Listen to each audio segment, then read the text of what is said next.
educación significa precisamente más cultura y más arte.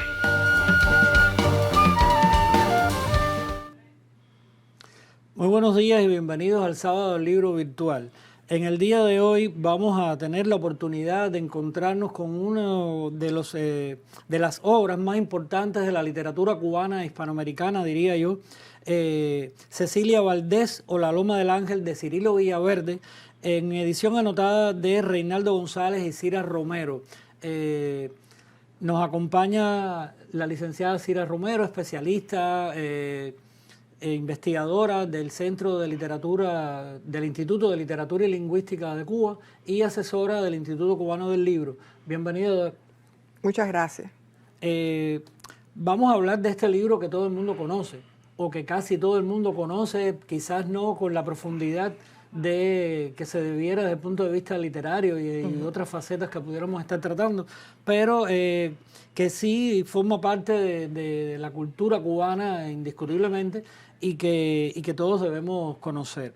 Cecilia Valdés tiene un acervo, tiene un alcance, pero que de dónde se origina todo esto, cuál es el contexto al cual Cirilo Villaverde acude para ubicar a sus personajes y la trama de su novela. Sí.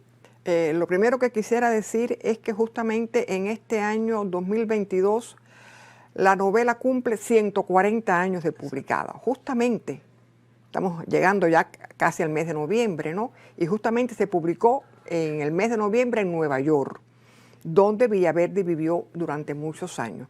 Y además coincide con que es el 210 aniversario del nacimiento de Cirilo Villaverde. Esta es una novela que constituye el gran monumento literario del siglo XIX cubano. Yo diría que en todos los géneros. En este caso es la novela.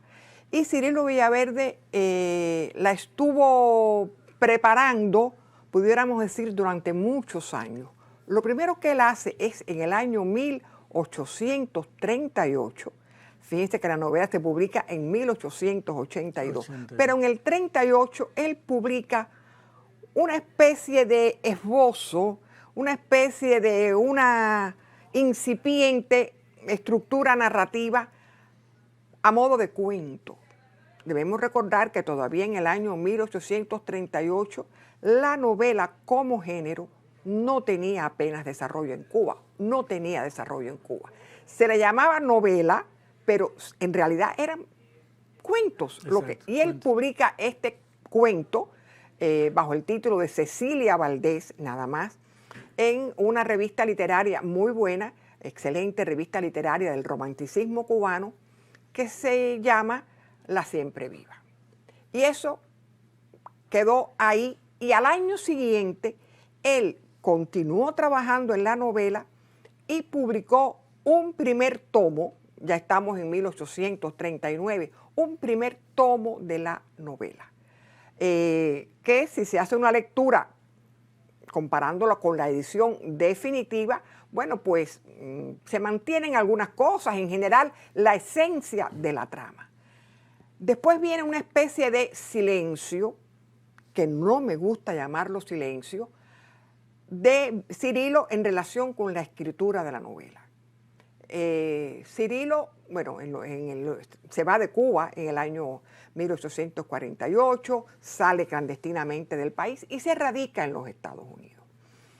Pero hay constancia de cartas que se conocen, que están publicadas, que él siguió trabajando la novela. Parece que lentamente él tenía que buscarse el pan de otra manera. Entonces, dirigiendo periódicos, trabajando como profesor en colegios norteamericanos, pero él sí continuó y en algún momento de las cartas lo dice: he vuelto a la novela que empecé hace muchos años. Y así sucede que en el año 1882 aparece la novela en Nueva York en una imprenta que se llamó El Espejo, para la cual, para poder imprimir la novela, Cirilo tuvo que hasta comprar aparatos de impresión que le permitieran ese esa edición príncipe, exacto, que es como se les llama, ¿no?, a las primeras ediciones. Entonces, de lo que sí podemos estar todos convencidos, de que Cirilo Villaverde, en esta novela ya, como producto final, pudiéramos decir, hace un largo recorrido por la sociedad cubana del siglo XIX, pero ubicándola en periodos muy precisos. Él ubica la novela entre 1828 y 1831. No se va más allá de eso, de ese momento. Sin embargo, acude a una serie de licencias históricas, por ejemplo, porque no es posible que en ese lapso que yo he citado, que se desarrollan los hechos, aparezca, por ejemplo, la conspiración de la Escalera, que sabemos que fue en el año 1844. O sea que son cosas muy, muy curiosas, ¿verdad? Y que demuestra que Cirilo estaba un poco más allá y estaba quizás tan imbuido de lo que estaba haciendo que pasó por alto hasta esos pudiéramos decir, deslices históricos, cronológicos, ¿no? Cronológicos. De manera que lo que sí estamos todos los cubanos convencidos, que esta es la gran novela cubana del 19 y que el personaje de Cecilia Valdés constituyó y constituye hasta los días actuales el primer y único gran mito literario cubano. Usted conoce, encuentra por la calle a cualquier cubano, más joven, más viejo, y tiene su imagen de Cecilia Valdés. Y lo digo con conocimiento de causa porque yo he hecho la prueba, ¿no? Usted conoce a Cecilia Valdés, el personaje. Ah, sí, una mulata muy linda y que tuvo amoríos con quien era su medio hermano. La gente sabe que Cecilia Valdés, en efecto, era esa mulata criolla, bullanguera, exuberante, que andaba por las calles de La Habana Vieja. Y bueno, se dice que Cirilo, conoció, si no a esa Cecilia Valdés que diseña en su novela, pues quizás hizo simbiosis con algunas otras Cecilias que había por La Habana Vieja, que bueno, que en aquel entonces era el centro de la vida cultural, económica y política habanera. De modo que es ahí donde él encuentra esa sustancia. Pero él no solo quiso conformarse, y creo que no era su propósito, diseñar esa cubana de rumbo. Él puso un especialísimo énfasis en escudriñar en la sociedad cubana de la época. Una sociedad donde ya se puede hablar de la existencia de del cubano, claro, definido tal y casi como somos hoy usted y yo, cubanos, ¿verdad? Sin duda ninguna. Ya aquella fase del criollo que conocimos desde finales del siglo XVIII y desde antes también, que todavía no se sentía cubano, ya eso ha desaparecido. Por lo tanto, todos los personajes que están en la novela, sean blancos, sean negros, son cubanos. Aparte también que, por supuesto, hay españoles, con las contradicciones propias de aquella sociedad. Y Cirilo quiso cargar la mano sobre el problema de la esclavitud y el problema del rechazo que había por la sociedad blanca hacia los esclavos, o hacia más que los esclavos, los negros. En la novela hay algún que otro esclavo, pero son esclavos domésticos, que siempre se dice que eran mejor tratados por las familias y demás. Ahí es donde Cirilo de verdad pone la mano para establecer esas diferencias, esos conflictos de la sociedad cubana de esos años, que es justamente donde Reinaldo González, que es el prologuista, sí, excelentísimo prólogo de Reinaldo González, donde Rey carga la mano más para que el lector sepa cuáles fueron esos propósitos, qué quiso hacer Cirilo Villaverde. Creo que lo de menos es que Cecilia y Leonardo Gamboa fueran medios hermanos y tuvieran una hija que al final muere, ¿no? Producto de esa unión incestuosa, ¿verdad? Entonces, no. Eso es algo más en la novela. Es un ingrediente. Es un ingrediente que, claro, llama mucho la atención, caramba. Esos temas siempre son bastante, llaman mucho la atención del lector. Pero ese no era el propósito esencial, quiero decir, de Cirilo. Él lo que quería ver esa sociedad, cómo estaba estratificada, cómo los negros, entre ellos mismos, incluso tenían situaciones económicas diferentes. Ahí hay negros que son sastres, Comportamientos. que son músicos. Quiso enfrentar también, por ejemplo, un baile de blancos y un baile de negros, como al baile de negros sí podían entrar los blancos y disfrutar y bailar con la mulata que mejor le apeteciera. Sin embargo, al baile de blanco no podían entrar negros. O sea, todo el problema racial del siglo XIX cubano está muy presente en esta novela. Y por eso es que tiene tanta relevancia a 140 años de publicada, y yo creo que van a pasar 200 y 300, y Cecilia Valdés, o La Loma del Ángel, que es el título definitivo de la novela. La Loma del Ángel, que más o menos todos conocemos, es su ubicación geográfica, ¿no? Y a un costado del antiguo Palacio Presidencial, hoy Museo de la Revolución. Ese es el escenario de Cecilia Valdés y algunas otras callejuelas anexas, pero ese, bueno, de hecho, allí en la iglesia del Ángel hay un busto de Cirilo, y hay una especie de recordatorio de esa Cecilia Valdés.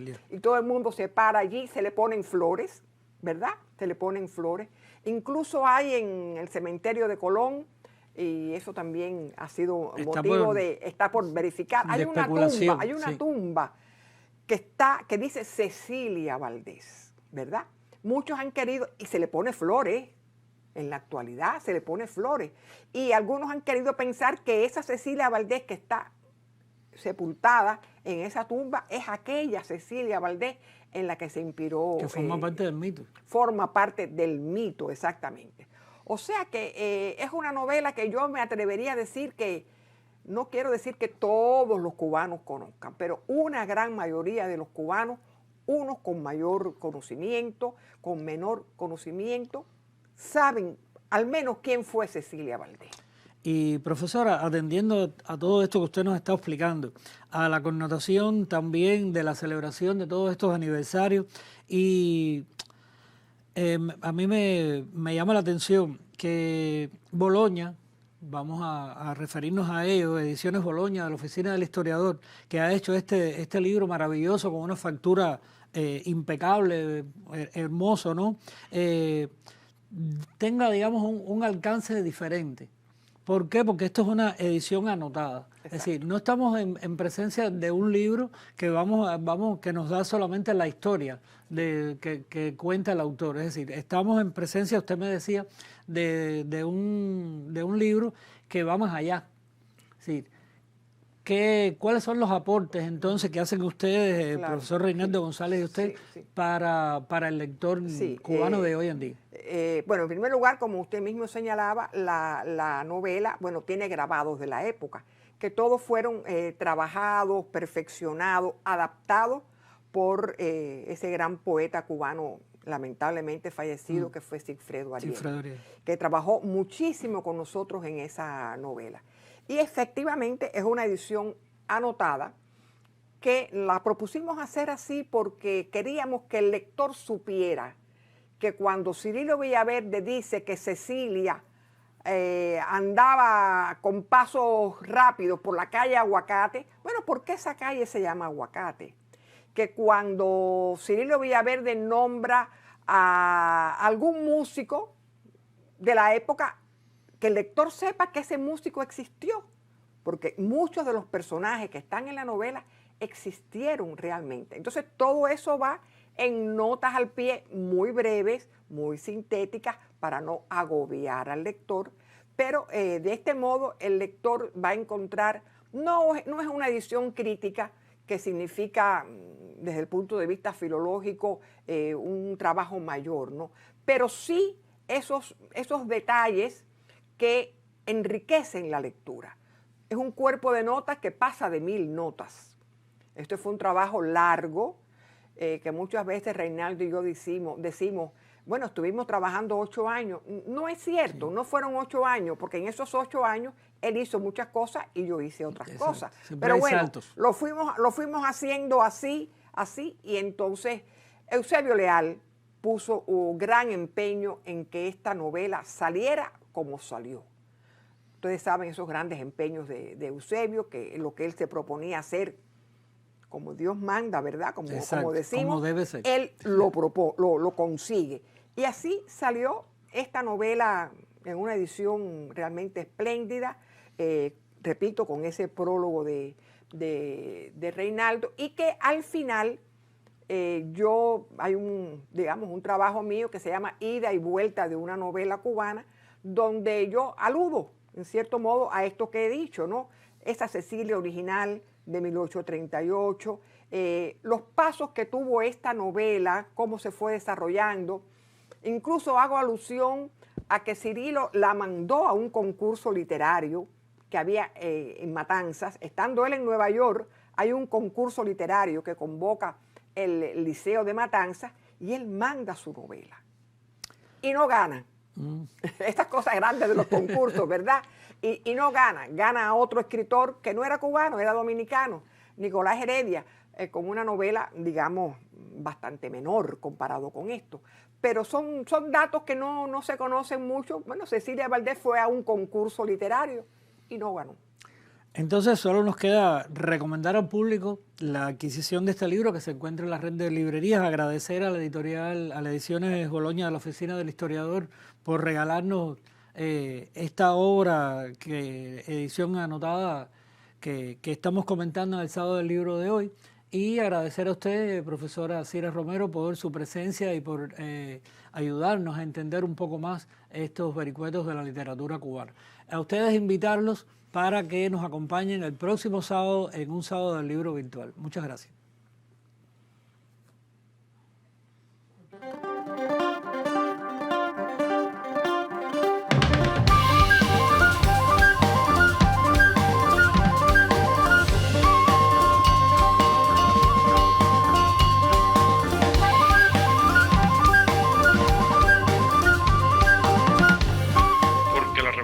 Significa precisamente más cultura y más arte.